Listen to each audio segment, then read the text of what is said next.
jalan ke pasar membeli buah duku. Minumannya es kelapa muda, airnya beku. Assalamualaikum warahmatullahi wabarakatuh dariku. Untuk kamu, calon istriku.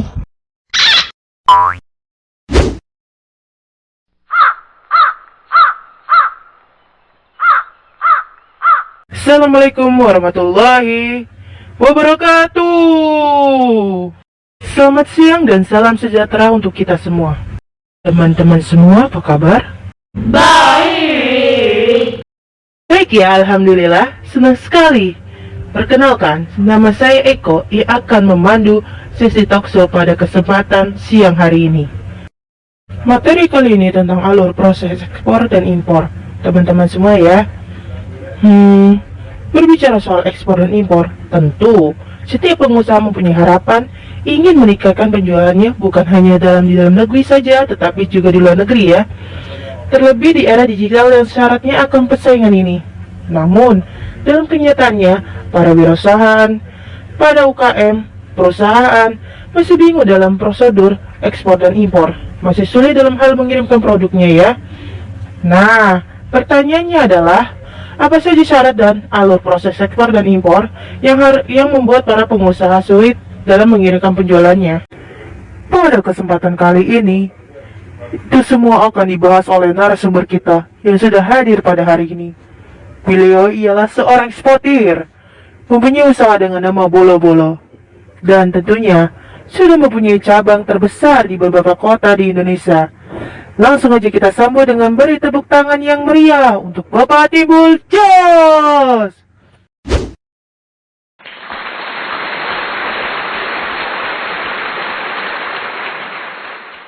Baik, pemateri kita sudah hadir di hadapan kita semua ya.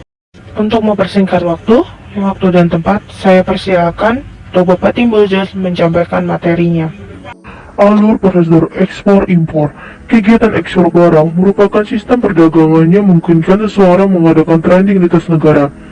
Saat ini, pemerintah berupaya meningkatkan devisa dengan menggenjot arus ekspor barang. Prosedur ekspor barang sebenarnya lebih mudah daripada kegiatan prosedur impor, karena saat ini lebih banyak aturan yang mengatur tentang impor daripada tentang ekspor, terutama untuk masalah pembayaran pajak. 2. Atur prosedur impor. Perusahaan yang diizinkan untuk melakukan importasi barang hanyalah perusahaan yang mempunyai nomor identitas kepabean atau NIK, atau disebut NIK, atau nomor registrasi importir SPR. Bila sebuah perusahaan ingin mendapatkan fasilitas izin impor, maka perusahaan tersebut terlebih dahulu harus mengajukan permohonan ke Direktur Jenderal Bea dan Cukai untuk mendapatkan NIK atau SPR. Adapun perusahaan yang belum mempunyai NIK atau SPR, maka hanya diizinkan melakukan importasi sekali saja.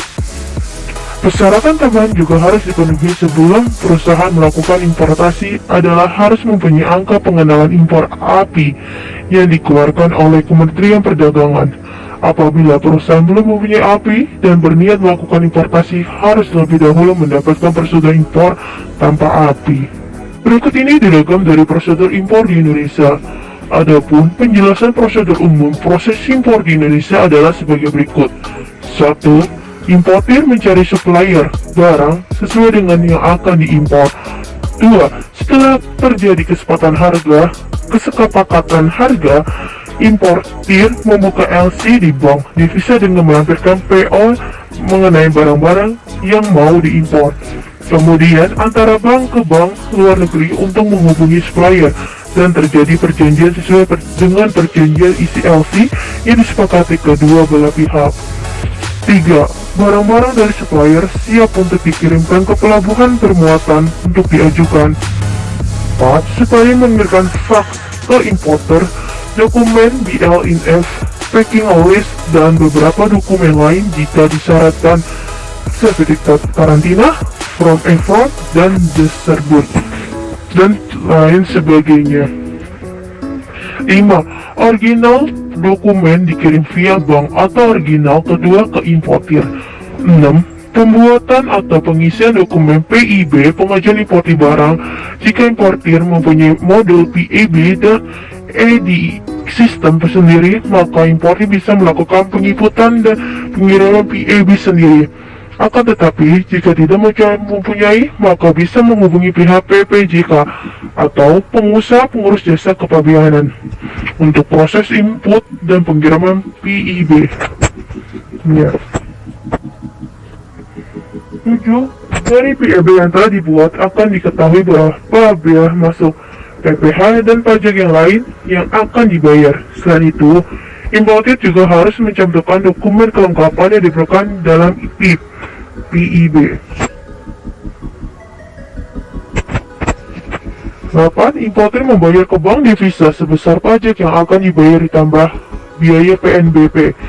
9. Bank melakukan pengiriman data ke sistem komputer pelayanan SKP, bea dan cukai secara online melalui media pertukaran data elektronik PDE. 10. Importer mengirim data pemberitaan impor barang PIB ke sistem komputer pelayanan SKP, bea dan cukai secara online melalui media pertukaran data elektronik PDE. 11. Data PIB terlebih dahulu akan diproses di portal Indonesia National Single Window (INISW) untuk proses validasi kebenaran pengisian dokumen PIB dengan proses verifikasi perizinan. Analisis poin terkait luar atas. 12. Jika ada kesalahan, maka PIB akan di-reject dan importer harus melakukan pembetulan PIB dan pengiriman ulang kembali data PIB. 13. Setelah proses di portal INSW selesai, data PIB secara otomatis akan dikirim ke sistem komputer pelayanan SKP, bea dan cukai. 14. Kembali dokumen PIB akan dilakukan validasi kebenaran pengisian dokumen PIB dan menganalisis poin di SKP. 12. Jika data benar akan dibuat penjaluran. 16. Jika PIB terkena jalur inferior, maka akan langsung keluar surat persetujuan pengurusan barang atau SPPB. 17. Jika PIB terkena jalur merah, maka akan dilakukan proses cek fisik terhadap barang impor oleh petugas bea dan cukai. Jika hasil benar, maka akan keluar SPPB, dan jika tidak benar akan dikenakan sanksi sesuai dengan undang-undang yang berlaku. 18. Setelah SPPB keluar, importer akan mendapatkan respon dan melakukan pencetakan SPPB melalui modul PIB. 19. Barang bisa dikeluarkan dari pelabuhan dengan mencantumkan dokumen asli dan SPB dan SPPB. Alur pembayaran dalam kegiatan ekspor-impor. Prosedur transaksi ekspor-impor menggunakan LC. Prosedur umum pelaksanaan transaksi ekspor-impor dengan LC sebagai berikut. 1. Importer mengajukan permohonan kepada bank pembuka LC atau issue atau opening bank. Untuk pembukaan LC yang ditunjukkan kepada eksportir, catatan sebelumnya telah ada sales kontrak antara importer dan eksportir. 2. Bank pembuka LC yang bersangkutan membuka LC tersebut kepada bank koresponden di tempat eksportir advertising bank. 3. Advertising bank meneruskan LC tersebut kepada eksportir. 4. Eksportir menyiapkan dan mengampalkan barang-barang yang akan dikirim kepada importir akan party atau buyer. 5. Ada pemuatan barang-barang di kapal eksportir, menerima dokumen pengapalan PLB dari maskapai pelayaran khusus di Indonesia BL izin disyaratkan dikirim maskapai pelayaran melalui advertising bank. 6. Dokumen-dokumen pengapalan serta wesel kemudian diserahkan oleh eksportir kepada advertising bank yang meminta bertindak sebagai negotiating bank. Bank yang menegosiasi wesel yang menjadikan negotiating bank ini boleh juga bank lain tergantung keinginan eksportir. 7. Advertising bank atau menegosiating bank negosiasi pembelian wesel yang diajukan eksportir tersebut. 8. Selanjutnya dokumen pengkapalan dikirim oleh negotiating bank oleh issuing bank untuk mendapatkan ganti pembayaran claim for shipment. 9. Issuing bank memeriksa dokumen-dokumen tersebut apakah sesuai dengan syarat-syaratan LC dan bila iya, kemudian meminta importer menembusnya dengan cara pembayaran disyaratkan dalam LC. Pembayaran pada saat pengajuan dokumen outside atau penjagaan usanse. 10. Importir, membayar atau meminta instrumen bank untuk melakukan debit clearing pada bank tersebut. 11. Instrumen bank kemudian memerai besar negosiating bank dengan mengkredit rekening negosiating bank pada instrumen bank kalau ada. Kalau tidak, bila pada bank ketiga yang ditunjuk. 4. Tahap utama adalah ekspor impor menggunakan LC. 1. Sales Contract Process. Sales Contract Process adalah dokumen atau surat persetujuan antara penjual dan pembeli yang merupakan follow up dari proses order yang diminta importir. Isinya mengenai syarat-syarat pembayaran barang yang akan dijual seperti harga, mutu, jumlah, cara pengangkutan, pembayaran asuransi, dan sebagai kontrak ini dan sebagainya. Kontrak ini merupakan dasar bagi pembeli untuk mengisi aplikasi pembuatan LC kepada bank. Promosi. Kegiatan promosi komunitas yang akan direktur melalui media promosi seperti iklan di media elektronik, majalah, koran, pameran dagang, atau melalui badan atau lembaga yang berhubungan dengan kegiatan promosi ekspor seperti Ditjen PEN, Kamar Dagang dan Industri atas perdagangan dan lain sebagainya. Inquire. Pengiriman surat pemilikan suatu komoditi tertentu oleh importir kepada eksportir. Letter of Inquire biasanya berisi deskripsi barang, mutu, harga, dan waktu pengurunan. Overset.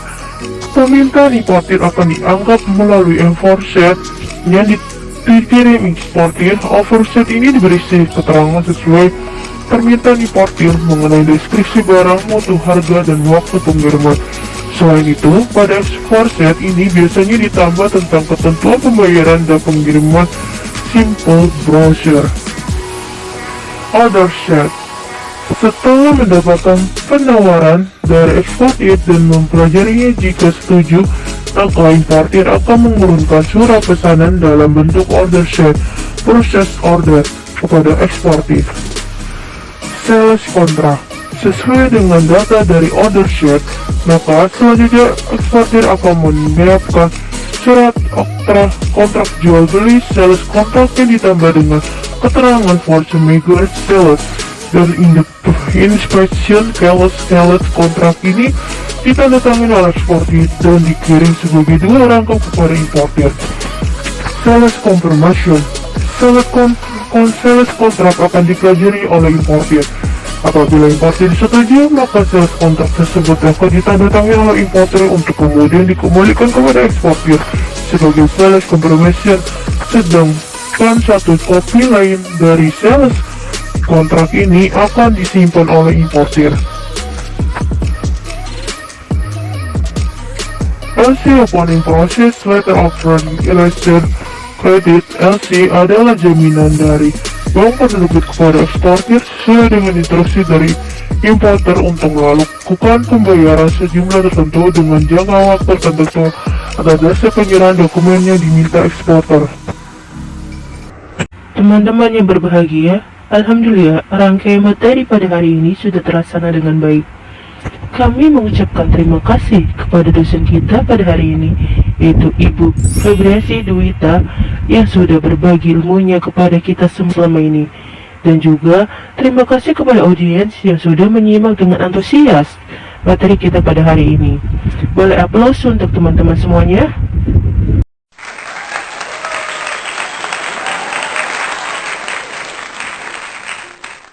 Akhirnya saya Eko pamit undur diri. Terima kasih atas perhatian Anda. Wassalamualaikum warahmatullahi wabarakatuh.